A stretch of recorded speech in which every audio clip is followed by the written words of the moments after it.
کہ اللہ مسبب الاسباب ہے، وہ اسباب کا پابند نہیں ہے، وہ اسباب کا محتاج نہیں ہے، اسباب اس کے محتاج ہیں۔ اگر یہ یقین ہے تو اللہ پر ایمان ہے، یہ نہیں ہے تو تمہارا ایمان اسباب پر ہے، وسائل پر ہے، ذرائع پر ہے، مادیات پر ہے، اللہ پر نہیں۔ اس وقت کہاں راستہ تھا؟ کوئی راستہ تھا؟ سمندر ہے اور ادھر سے لشکر آ گیا ہے۔ کلا ان معی ربی سیہدین۔ اب دیکھیے ایمان کہہ دینا آسان ہے، ہوا معکم اینما کنتم، جہاں کہیں بھی تم ہوتے ہو اللہ تمہارے ساتھ ہوتا ہے، لیکن اس کا یقین قائم ہو جائے تو زمین و آسمان کا فرق واقع ہو جائے۔ یہی بات ہوئی حضور کے ساتھ۔ غار ہے، چھپے ہوئے ہیں محمد الرسول اللہ اور آپ کے وہ یار غار ابو بکر صدیق رضی اللہ تعالی عنہ۔ اقبال نے حضرت ابو بکر کی شان میں چند اشعار کہے صرف، لیکن واقعہ یہ ہے کہ بھاری بھاری نظموں پر اور قصیدوں پر بھاری، طویل ترین نظمیں اور قصیدے ہوں ان پر بھاری۔ ہمتیں ابو بکر کی ہمت جو ہے، کشت ملت را جو ابر، جیسے بارش سے کھیتی اپجتی ہے، ابو بکر کی ہمت اور عزیمت اس امت کو اسی طرح سینچنے والی ہے۔ ثانیے اسلام و غار و بدر و قبر،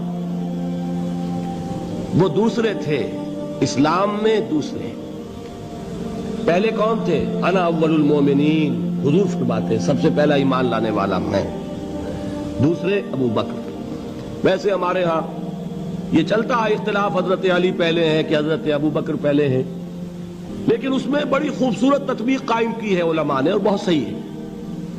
چار کے بارے میں فیصلہ ہی مت کرو کہ کون پہلے ہے، ان کی ایک عجیب تقسیم کرتی ہے۔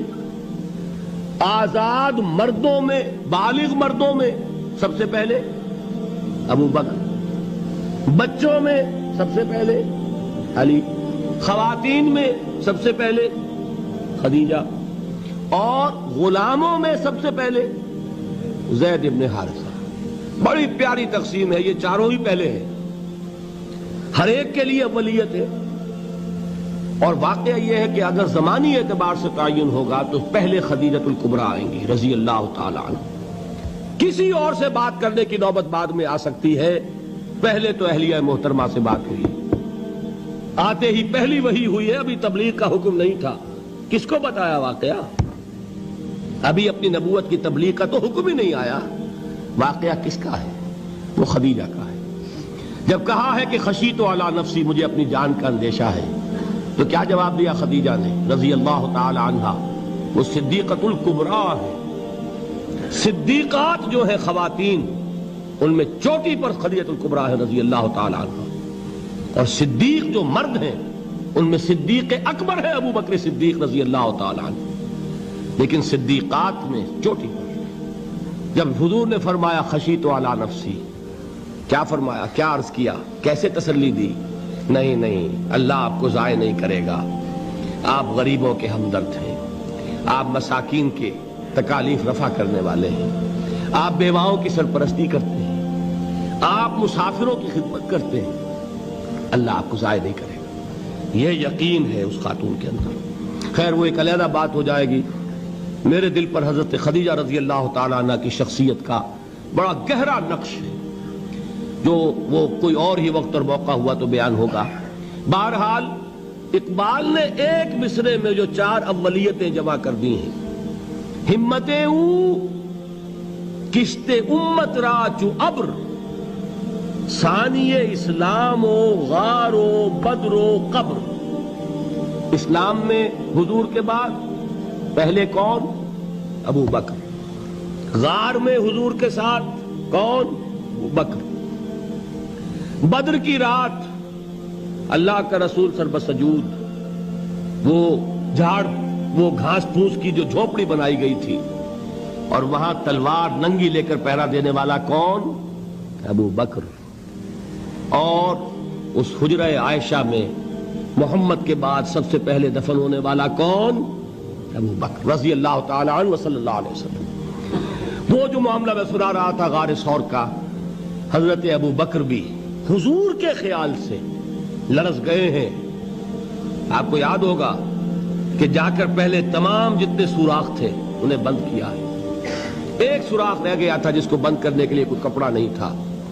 وہاں اپنی ایڑی رکھی ہے. تب کہا ہے حضور سے تشریف لائیے, اور اپنے زانو پر حضور کو لٹایا ہے. اور وہاں کسی موذی جانور نے کاٹا ہے. حضور کی آنکھ لگ گئی تھی. اس وقت اس بل کے اندر جو بھی بچھو ہے کیا ہے واللہ عالم, اس نے کاٹا ہے. اس کی تکلیف کی وجہ سے ابو بکر کی آنکھوں سے آنسو ٹپک گئے. حضور کے چہرے مبارک پر پڑے ہیں تو حضور جاگے ہیں معاملہ کیا ہے.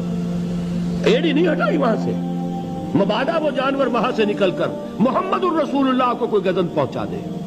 ابو بکر کی ایڑی ہے, جس طرح چاہے کھا لے, ختم کر دے, جان نکل جائے تب کوئی آنچ آئے محمد پر تو آئے, لیکن جیتے جی نہیں. وہ ہے ابو بکر. حضور کے خیال سے اس وقت حضور نے پھر اپنا لعاب دہن لگایا ہے, اور اس سے پھر آپ کی تکلیف ختم ہوئی. جیسے خیبر میں حضرت علی کی آنکھ دکھ رہی تھی, اس کو جو شفا حاصل ہوئی ہے وہ بھی حضور کے لعاب دہن سے ہوئی. تو بہرحال اس وقت انہوں نے کہا ہے کہ اے نبی یا رسول اللہ, اگر اس وقت ان میں سے کسی نے غیر ارادی طور پر بھی اپنے قدموں کی طرف جھانک لیا تو پکڑے جائیں گے. کیا جواب تھا اللہ کے رسول کا؟ لا تحزن ان اللہ معنا. اللہ ہمارے ساتھ ہے, کیوں گھبراتے ہو ابو بکر؟ یہ ہے ایمان باللہ. میرا مالک اللہ, میرا رازق اللہ, میرا محافظ اللہ, میرا مددگار اللہ, میرا پشت پناہ اللہ, میرا دوست اللہ. یہ دوستی ہے اللہ کی جو لب لباب ہے, حاصل ہے ایمان کا. اسی کا نام ولایت ہے. اولیاء اللہ کے سروں پر سینگ نہیں ہوتے. جس کے دل میں ایمان راسخ ہو چکا ہو وہی اللہ کا ولی ہے. جسے اللہ پر یقین ہو چکا ہے وہی اللہ کا ولی ہے. جسے یقین ہے اللہ میرے ساتھ ہے, میرا مددگار, میرا پشت پناہ, میرا ساتھی, میرا دوست, میرا محبوب, میرا محب.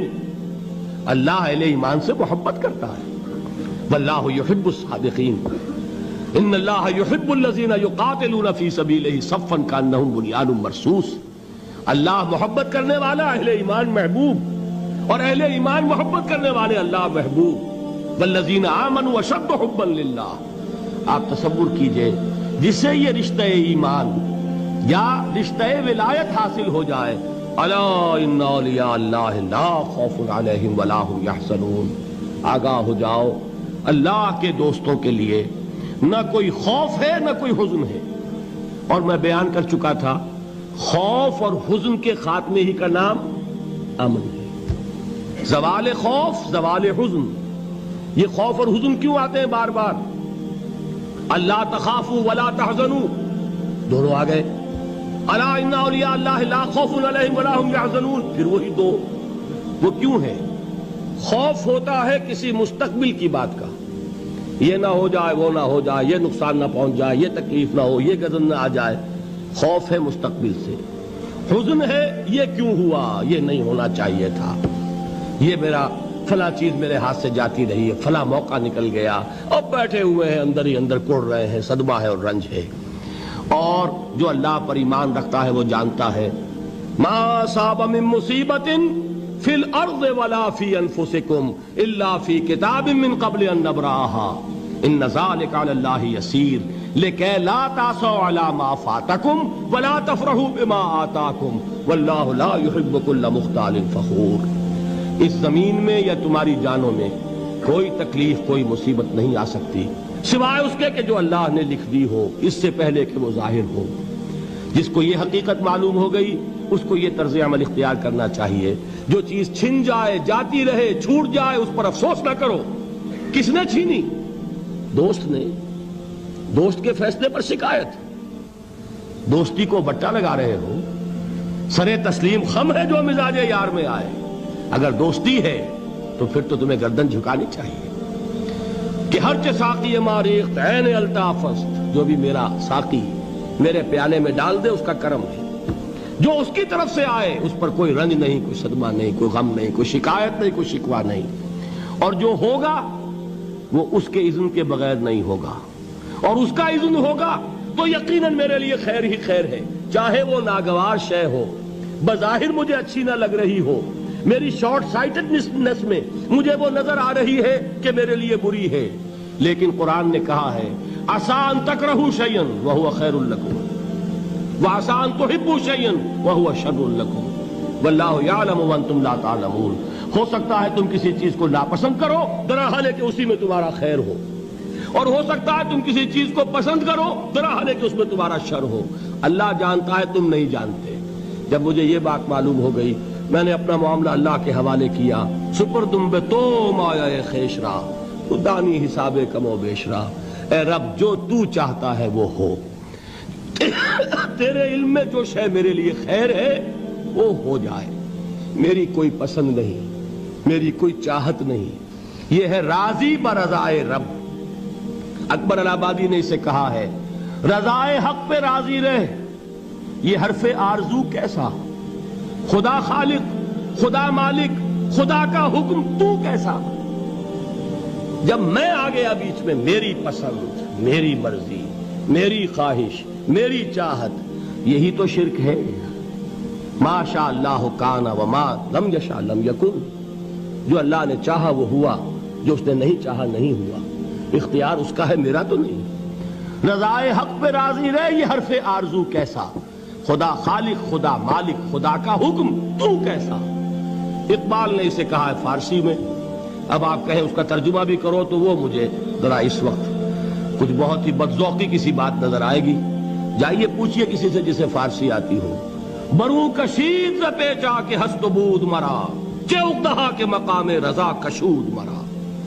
مجھے تو تمام پیچ و خم سے نکال دیا اس مقام رضا نے، میں راضی برضائے رب ہوں، جو فیصلہ اس کا میں اس پر راضی۔ تو کہاں کا حزن اور کس کا خوف، یہی زوال حزن اور زوال خوف، یہی ہے امن، یہ نتیجہ ہے ایمان کا۔ تو جان لیجئے یہ ہے لب لباب، یہ ہے حاصل ایمان کا، یہ ہے تو ایمان ہے، یہ نہیں ہے تو ایمان نہیں۔